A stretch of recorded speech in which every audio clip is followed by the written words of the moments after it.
welcome to 2819. I'm Sandra Dimas. And I'm Brian Rohenbacher.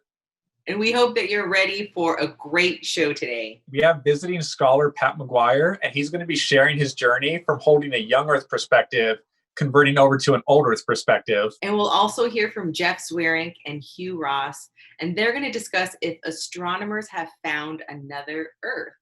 Yeah, that's going to be really interesting. Maybe if it works out, it's a new place for us to move on to, get a new home, more yard space. I don't know. Yeah, I'm in the market, so we'll see. First up is Culture Talk. Sandra had the opportunity to catch up with Craig Hazen from Biola University at the annual Women in Apologetics conference. So really looking forward to that. Let's check it out.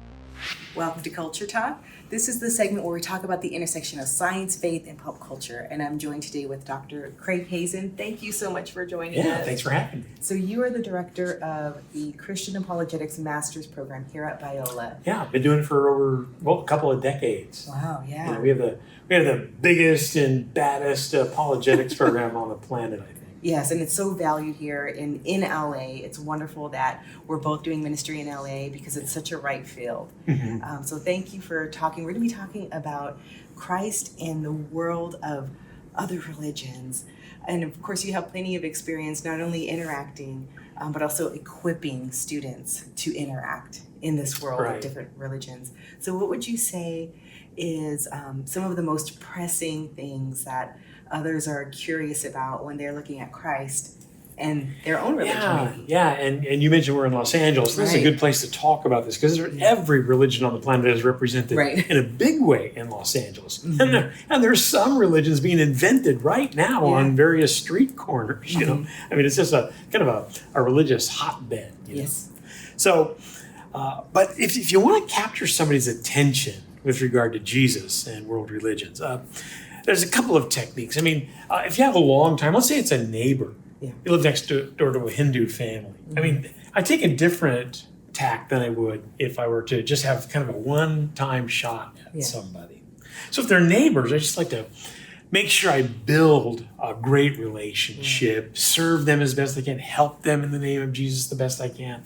So when it finally comes time to share what motivates me, what really goes to the core of my soul, they've seen me in action, and so they're much more open to receiving it.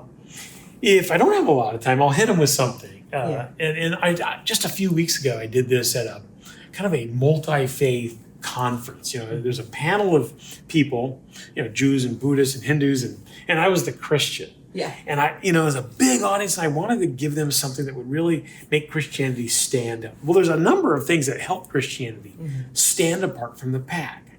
And so I used two of them, my two best, on this panel. And I can tell it kind of rocked their world. They didn't even know what to think about it. So what are those two best? Let's go with your first one. My first is my favorite. I mean, I'm kind of a scientific person, and this is right up that alley.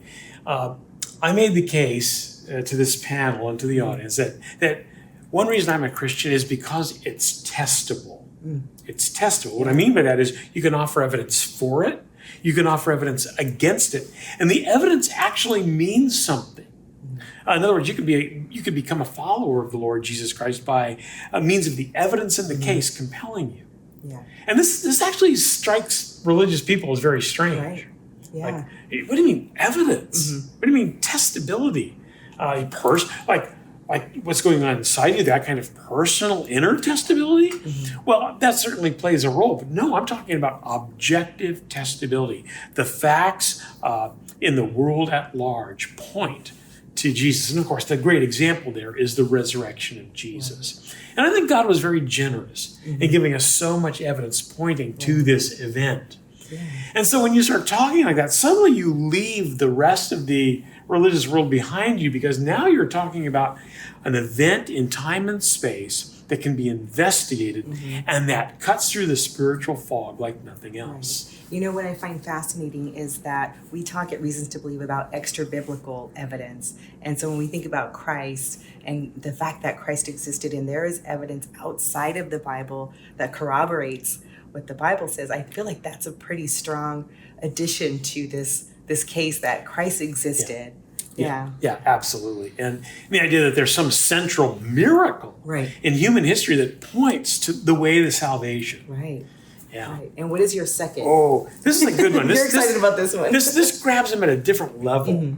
And so I presented at that particular event where they had the panel, we had the big audience. I said the second reason that I'm a follower of Jesus Christ is because his salvation is a free gift. Yeah. It's a free gift. There's no climbing up spiritual ladders. There's no sitting in, arthritis-producing lotus positions for hours on end, He just gives it to you.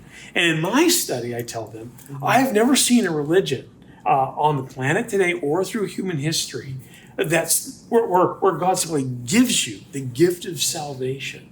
Right. And that's something that I think it really does set Christianity apart because, our minds, we expect there to be kind of a tit for tat. Yeah. And the fact that this religion doesn't have that sets it apart, and it helps us to think of something outside of this world and outside of how we would normally think.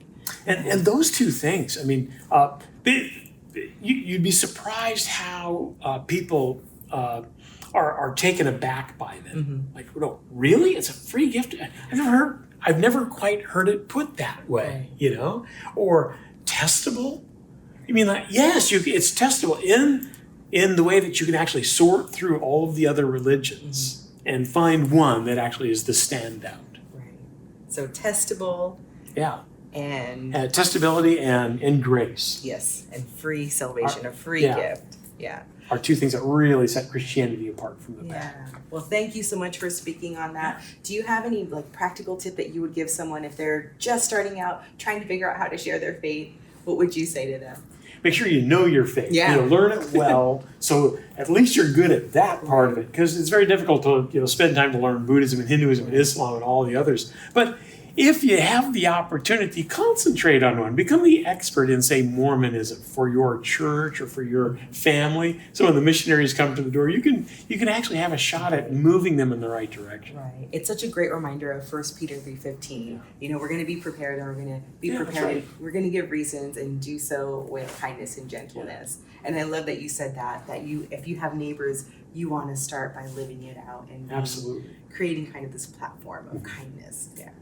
So thank you so much for that. Thank you. Thanks for having me. And if people want to hear more from you, where should they go? www.biola.edu/apologetics. Wonderful. Thank you so much for that.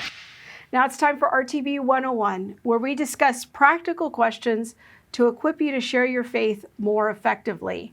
And here to help me talk about his expertise in the realm of petroleum engineering is Pat McGuire. Welcome back, Pat. Thank you, Kristen.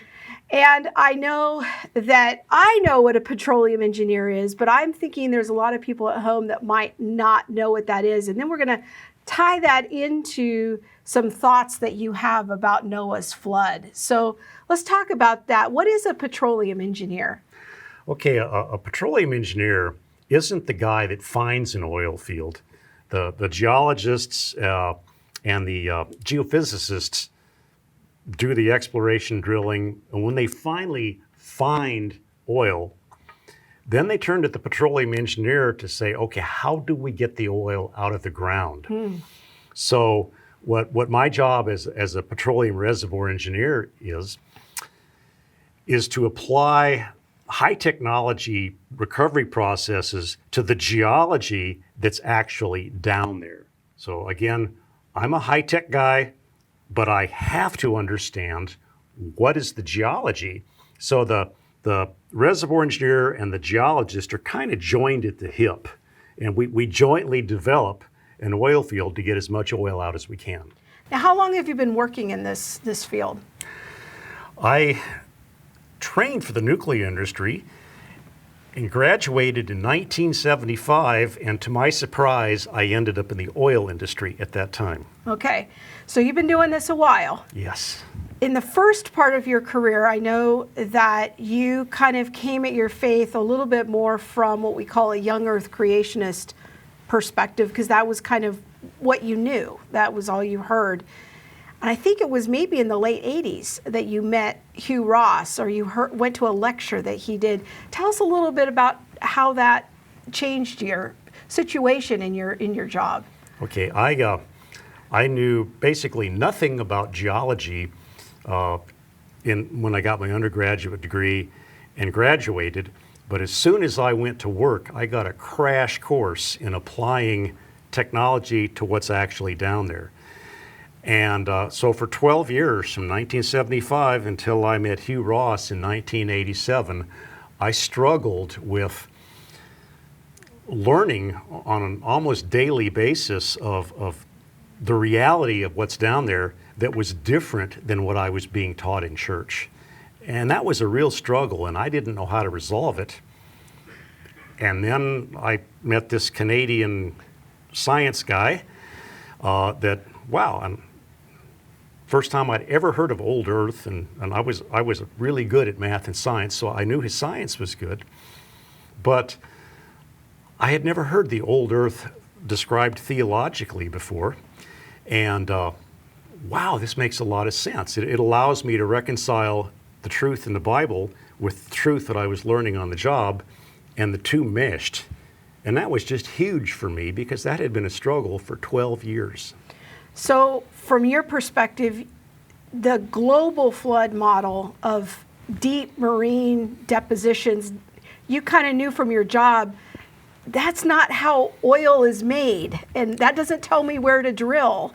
And there was some disconnect there. Right. I was working on the Prudhoe Bay Field, and the Prudhoe Bay Field is basically meandering rivers and streams that goes onto a delta front, where the river flows into the ocean and becomes a big beach.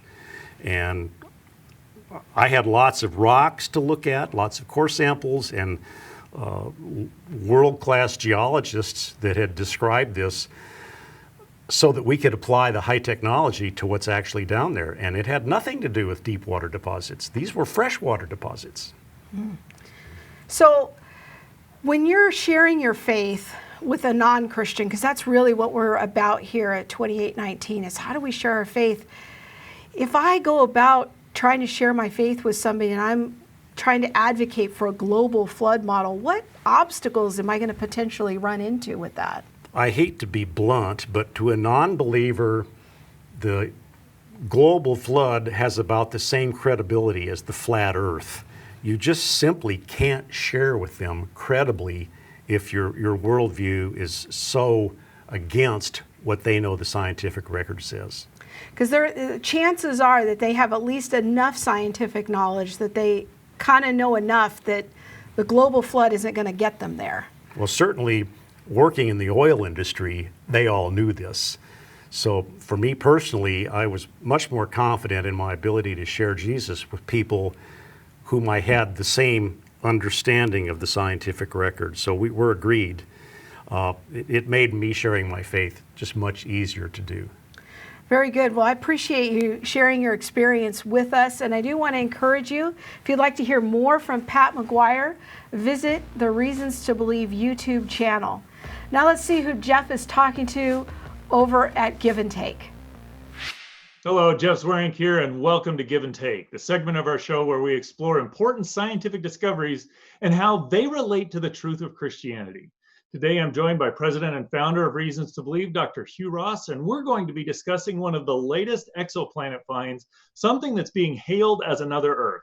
Hugh, it's good to have you here today. Oh, thank you for inviting me, Jeff. So there's been a discovery of this planet called Kepler 1649c. Why don't you give us some of the details? Because this is being hailed as a planet that is habitable almost, that we could go live. And so kind of tell us some of the details so we know what we're talking about here. Well, they're saying it's the most Earth-like planet that's been discovered outside the solar system to date. Most Earth-like in that it both matches roughly the temperature and the size of the planet. There are planets that are closer in size and closer in temperature, but this has kind of got that combination. Well, so give us some of the details on the size. I mean, compared to Earth, what's its diameter? What's its mass? Are there other planets in the system? Well, there are other planets in the system, and its diameter is about 6% greater than we see on planet Earth, so it's a little bit bigger.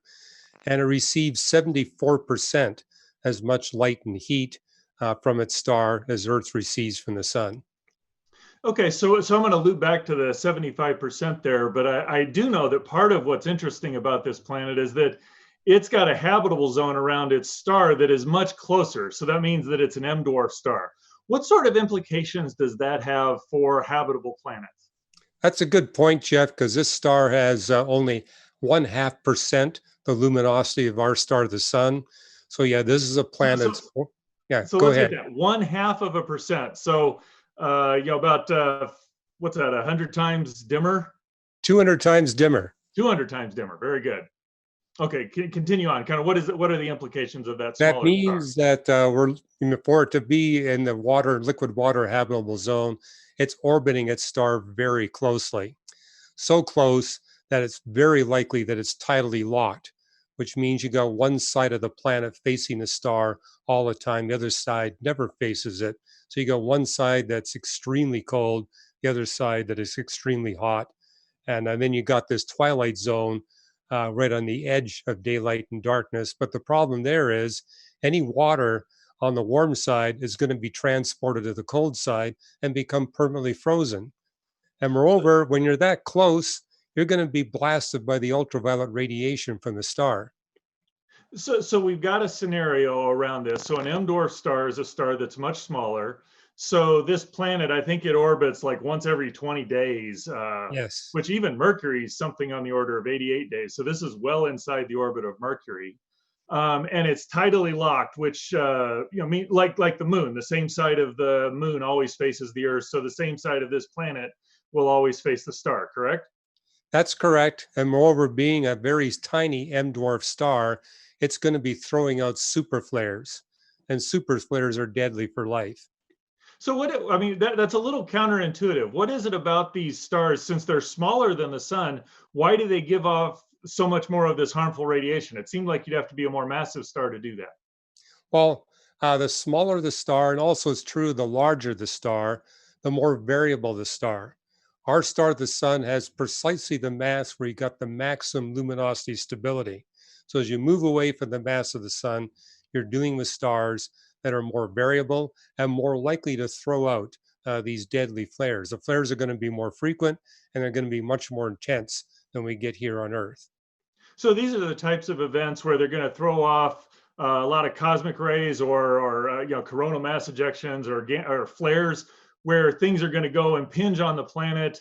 We had one of these happen back in the 1800s, which actually powered transatlantic telegraphs without being plugged into batteries. So enormous amounts of energy being dumped onto the surface of this planet simply because the star is going to be doing this. Correct. A lot. Correct. And moreover, the planet's a lot closer, so it's going to take a bigger hit. Gotcha. Very good. So you had mentioned that this planet is receiving about 75% of the light that the Earth receives from the sun. That would seem, I mean, we were talking about global warming, global cooling. We're talking about 1% changes. How could it be that much less radiation that it receives and still being talked about as being habitable? Well, it all depends on the atmosphere. If you got enough greenhouse gases in the atmosphere, it'll trap more heat from the host star. For example, take away all the greenhouse gases in Earth's atmosphere, the global mean temperature would be 18 degrees below zero. That's But a little because of the chilly. yeah, it's a little chilly. Thanks to the greenhouse gases, it's a nice balmy 17 degrees centigrade on average. And so what they're saying about this planet is that maybe it's got a whole lot more greenhouse gases than the Earth, in which case liquid water could conceivably exist on its surface. Well, okay, so but when we look at Earth, we do see that obviously there's a lot of greenhouse heating going on, but we're talking about small changes in the amount of carbon dioxide having huge ramifications for the habitability here on Earth. And we know that Earth's atmosphere has changed a lot. So how it would seem to make that that would seem to be a very negative consequence for this star genuinely being, or this planet being habitable. Well, it would certainly rule out life like ourselves or even animals, because in order to get the greenhouse gases up enough to trap enough heat from the star, lungs aren't going to be able to function. I mean, if we were to increase the carbon dioxide by about a factor of 3, we'd be in trouble. Explain a little bit of why that is. Are we talking about just an increase in atmospheric pressure? Or are we talking about just having more carbon dioxide that we would be breathing? Well, More carbon dioxide is toxic. Like if we get up to say 900 parts per million, the carbon dioxide you breathe would actually start damaging your organs. But there's also the air pressure problem. If you're going to increase the air pressure, that's more work for your lungs. And our lungs can only tolerate about a factor of 3 times more air pressure. So there's 2 reasons why you don't want to load up the atmosphere with more carbon dioxide. So kind of explain, if you will, a little bit of what's gone on in our solar system, because I know this, our sun was much dimmer in the past and it's gotten much brighter. And so that's, in order for Earth to be habitable, there's had to be this kind of commensurate change in atmospheric gases. How has that worked on Earth or in our solar system to keep Earth habitable? Well, recognize that Earth's first life was microbial life.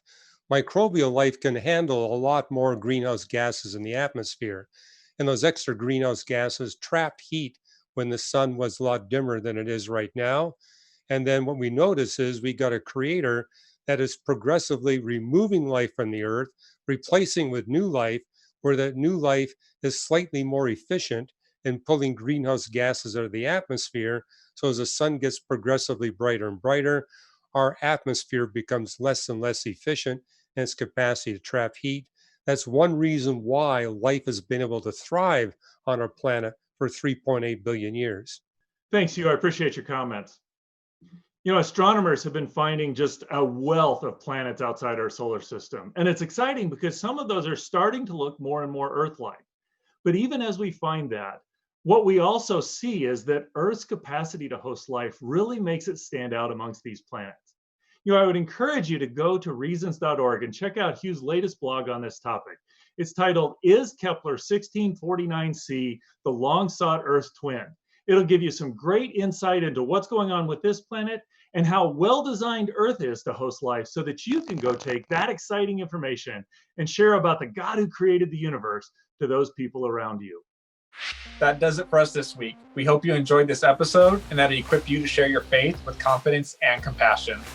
And don't forget, grab your phone, subscribe to the show, and search for us on Facebook, Twitter, and Instagram. We are at 2819 Show. And if you're back on the road and maybe you want to hear the audio version of the show, you can get it wherever you listen to your podcast. Just search Reasons to Believe Podcast.